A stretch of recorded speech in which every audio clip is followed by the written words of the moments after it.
Welcome back to Horror Central. In this story, darkness conceals chilling secrets waiting to be revealed. I never thought I would find myself living in a log cabin deep in the woods. To some, I might be referred to as a city slicker. I work at a medium-sized tech firm that focuses on cybersecurity, and we are an independent contractor for the United States military focused on cyber warfare. That's about all I can tell you. In fact, I may have already transgressed the regulations outlined in Title 18. I have a wife, Juliana, who was a registered nurse in the ICU, and we have a daughter, Terza, pronounced Tierza. Her middle name is Joy. My wife was told that she would never be able to have children. However, when our miracle was born, she wanted to name her Terza Joy. Why did we both quit our jobs, pack our bags, and move out to the middle of nowhere when neither one of us knew a damn thing about living off-grid? Let me take you back. One day, after my wife's grueling 16-hour shift, she couldn't hold in her emotions any longer. She cried as she told me about the brutal injuries she witnessed in the intensive care unit, all victims of city violence, some of them our daughter's age. And in my own years working in cybersecurity, I have faced off against cyber criminals who want to wreak havoc on a society already teetering. I think that was the tipping point for both of us, and in order to keep ourselves and our little miracle safe, we made this spontaneous move. Little did we know, we were trading the dangers of city life for the dangers of the wilderness. When we arrived, the cabin had been well maintained. It had a wood-burning stove, a loft, and a porch that overlooked a small creek. We had no neighboring houses for at least a mile. We spent the second day unpacking boxes, arranging furniture, and getting acquainted with our new home. Juliana and I took turns showing Terza around the property, careful not to let her stray too far. We're helicopter parents, I know. But I noticed these tracks in the mud near the riverbed. Now, I'm a tech guy. I don't know a thing about paw prints. But what I do know is that whatever this thing was, it must have been big, and it didn't look like a bear claw. It looked more like a reptile's claw. Later that evening, we had our solar panels delivered and installed on the roof of the cabin. I stood outside in the driveway, directing the man on the roof to which angle I thought the solar panels would get the most sunlight, when I noticed 3 rugged mountain men type of people came walking out of the tree line. They wore flannel shirts, had unkempt beards, reeked of wood smoke and body odor, and they carried hunting rifles slung over their shoulders. They were chuckling about something. I deal with confrontation much better in the virtual world than in person, that's for sure. I would have just hoped those men would have walked away and never come back, having seen that the property was now under new ownership.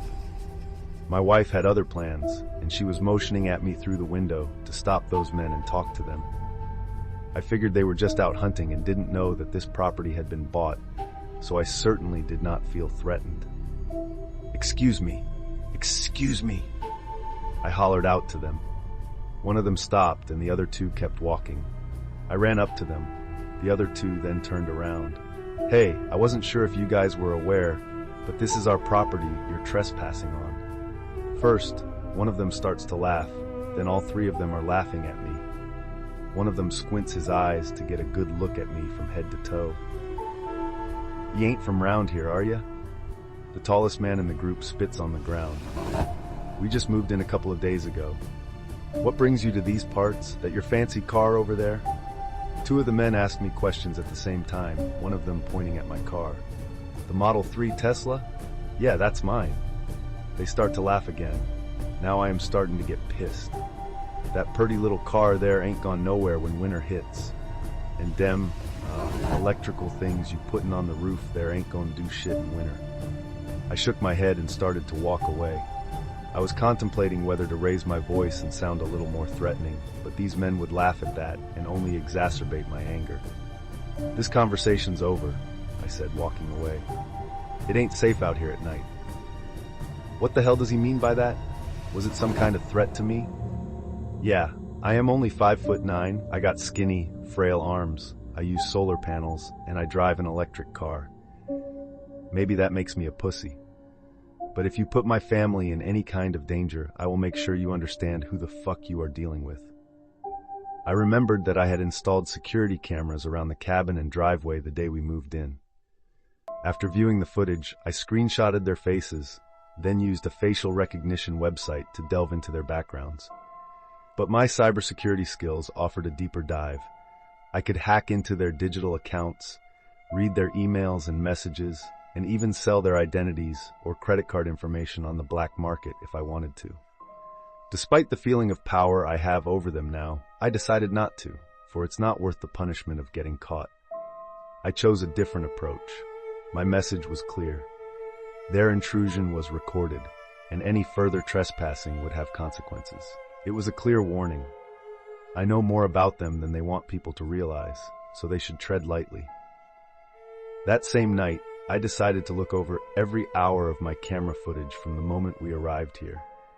I was hunting down these rednecks like I would hunt down a cyber criminal plotting a terrorist attack online.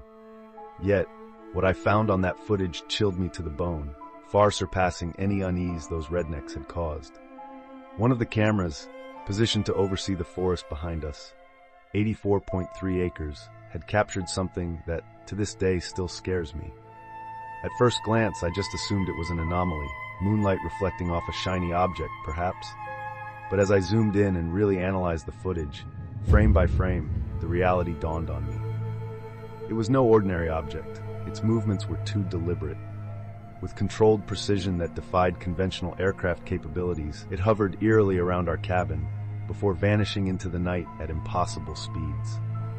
The structural design bore no resemblance to human engineering standards, a conclusion drawn from my comprehensive understanding of military cyber protocols. Prior to my contract with the United States military, I underwent some pretty rigorous training in the digital connectivity of fighter jets and combat helicopters to prevent cyber threats against them. I may not be an engineer or have clearances on how these fighter jets are designed, but I do understand the command and control systems of some of them, and this was unlike anything I have ever seen before. It was, for all intents and purposes, an unidentified aerial phenomenon, UAP, a UFO in layman's terms. It was raining hard that night, and I remember my wife walking over to me with a cup of tea. I didn't know if I should tell her or not. The sighting alone was enough to make a skeptic question their disbelief, maybe even her, a devout skeptic. But I can say this much. What I've been briefed on has tilted the scales for me, pushing me more towards the side of a believer.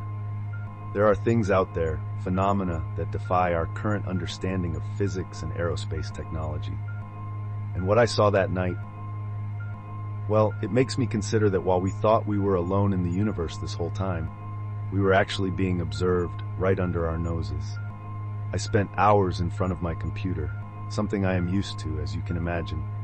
I had to get up and stretch my legs. I grabbed the dog leash and put it on Lizzie, our white German shepherd. I wish that I could just let her out by herself, but she has a habit of running away. I grabbed my tea and headed out the door. She pulled me through the muddy yard, with the rain still pouring down heavily. As she was doing her business in the yard, something must have startled her because she perked up and faced the forest on high alert. The sound of the rain was dominant, so she must have heard something that I did not. Then suddenly, I heard something large running in the forest. From what I could see, some of the trees were swaying, and I could hear branches breaking.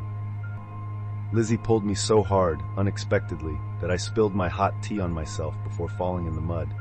She was barking and growling at whatever was in the woods. The leash slipped from my hands as I was getting back to my feet. She bolted towards the woods.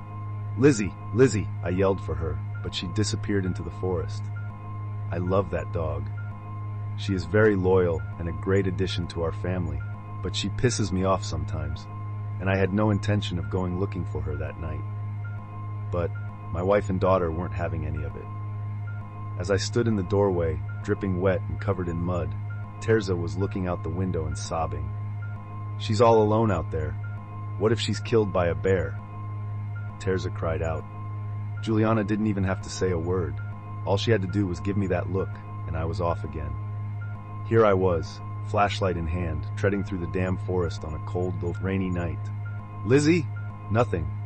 I figured I would walk about 180 degrees through the forest and then head back if I didn't see her. In the meantime, I was thinking of some way I could let my girls down gently in explaining that I couldn't find her. But then I heard the faint sound of barking in the distance. "Lizzie!" I kept calling out. I moved closer and closer to the sound of her bark, but it stopped. Her bark turned into fearful growling. I sensed that something else was out there in the forest with us, and honestly, I was too scared to holler once more for her. As I quietly moved closer to the sound, I could see her, maybe 100 yards away. I began a steady jog toward her, as I noticed she was frozen in her tracks. I got within 20 yards of her, but I could see her tail between her legs, and she was shaking, showing her teeth. I stopped. I moved my flashlight in the direction she was facing. At first, all I saw was a bunch of trees, their branches swaying in the wind. As I moved the beam upward to illuminate the tops of the trees, my blood ran cold. What I thought were two grotesque, oddly shaped trees were legs. I didn't realize it was a creature until I saw its torso. It was massive and muscular, encased in what looked like metallic armor. I knew it had to be wearing some type of clothing by the way the light reflected back toward me. I watched in stunned silence as the creature lowered itself onto its hind legs, its massive arms slamming down on each side of Lizzie with a force that sent tremors rippling through the forest floor.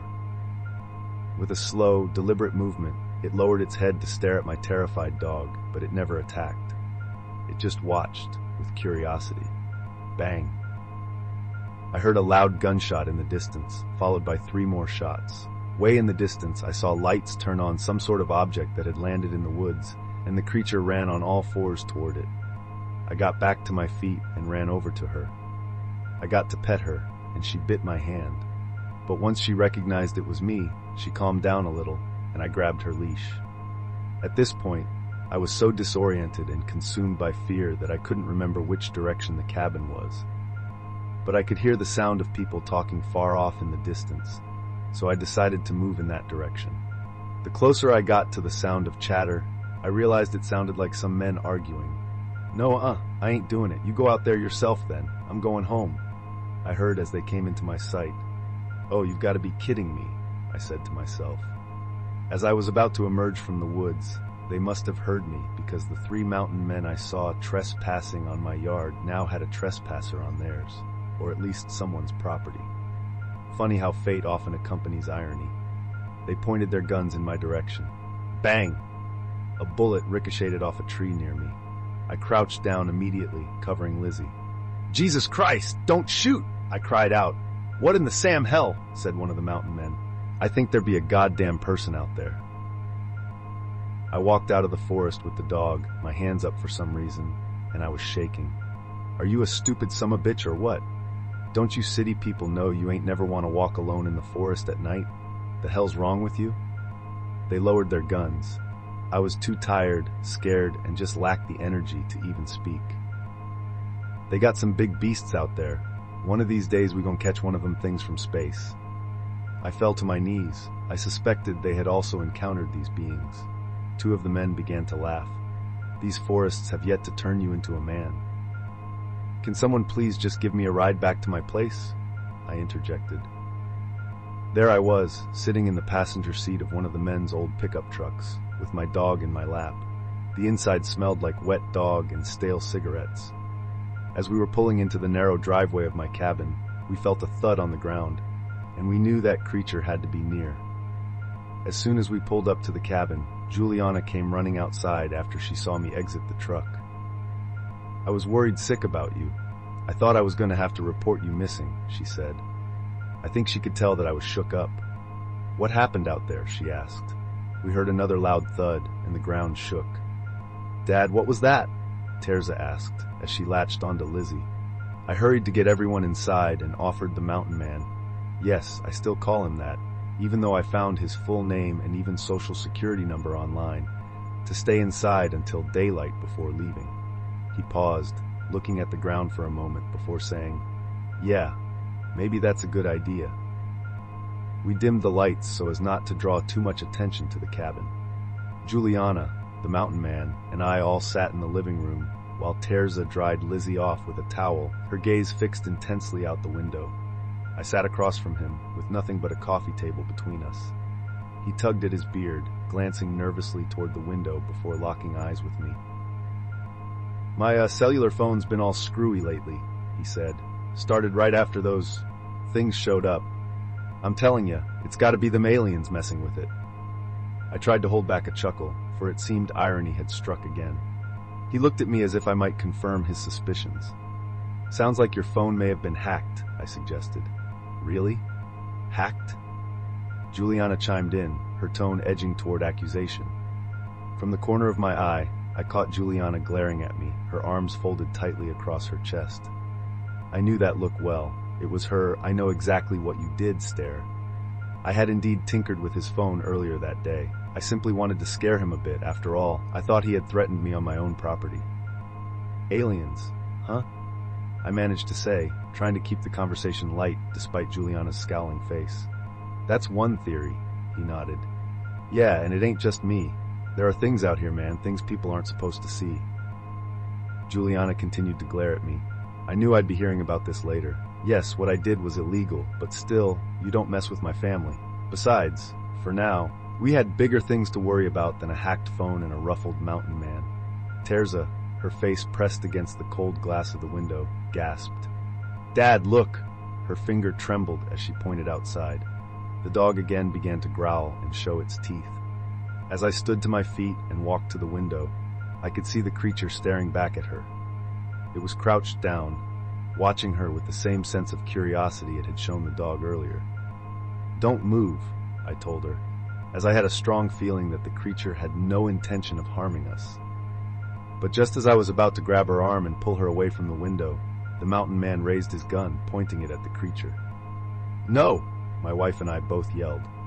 I pulled Terza away from the window just in time before a shot rang out. The creature was shot directly in its eye and shrieked in pain. All of us huddled together, getting further from the windows, as we heard it moving around outside. It started clawing furiously at the walls of the cabin, ripping them apart as if they were paper. The windows rattled and the door creaked under the strain of its rage. I could see its eyes, one of them bleeding, as it scanned for any weak points within the cabin. Get back! The mountain man shouted as he loaded another round into his shotgun. His hands were steady, despite the fear I witnessed in his eyes.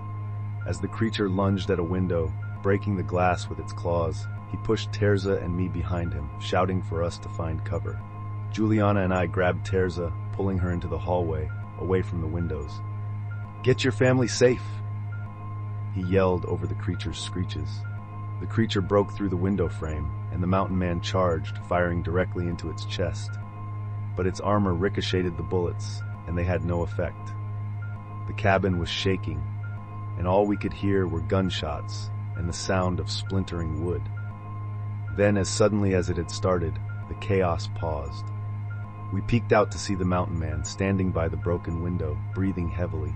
The creature then reached its arm in and ripped him outside through the window. Juliana covered Terza's ears as we listened to him scream in agony, his flesh being torn apart until everything went silent. As the first signs of daylight began to light the sky, the creature, sensing the change, let out a final howl and retreated. We watched it, in nothing but a state of pure shock, as it disappeared into the trees, where its spacecraft lit up again. A few moments later, the glowing lights from the spacecraft intensified, and with a silent flash, it was gone. I turned to my family. I knew what we had to do. We couldn't stay here, not after this. Not without understanding more about what lay hidden in these woods. This is where my story ends, so my advice to anyone thinking of living off the grid is simple. Know the land you're settling on and talk to the locals. Learn from our story. Because out here, the unknown isn't just a risk, it can be a matter of life and death. Thanks for watching my video. Remember to like and subscribe for more.